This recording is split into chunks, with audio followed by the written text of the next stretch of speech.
Rule number 2, subject যদি third person singular number হয় ভার্বের সাথে এস বাই এস যুক্ত হবে, অথবা ওই বাক্যটি যদি প্রেজেন্ট ইনডেফিনিট টেন্স হয়। তাই আমরা জানি প্রেজেন্ট ইনডেফিনিট টেন্সের স্ট্রাকচার হচ্ছে subject plus B one plus extension. তাহলে এবার আসেন, আমরা জানি পার্সন তিন প্রকার, একটা হচ্ছে first person, second person, third person. I, we, me, mine এগুলো হচ্ছে ফার্স্ট পার্সন এবং ইউ সেকেন্ড পার্সন। এরপর একটা হচ্ছে যে ফার্স্ট পার্সন এবং সেকেন্ড পার্সন বাদে আর যা আছে সব কিছু হচ্ছে থার্ড পার্সন। এখন যদি এক বচন হয় তাহলে হবে সিঙ্গুলার, আর যদি বহু বচন হয় তাহলে হবে ফ্লোরাল।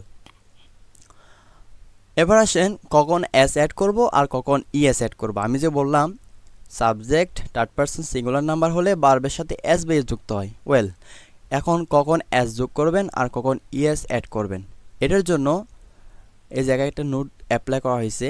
ভার্বের শেষে O C S X S H Z S থাকলে ইএস হবে, কি হবে? ইএস হবে। আর বাকি সব ক্ষেত্রে এস হবে। যেমন উদাহরণ আছে রবিন ডেজায়ার টু হ্যাবিট।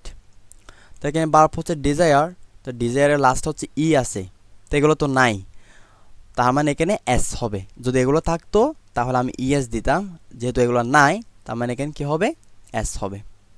এই জন্য এখানে উত্তরে desires, Robin desires to have it. তাহলে এখানে একটা এস, এই যে এস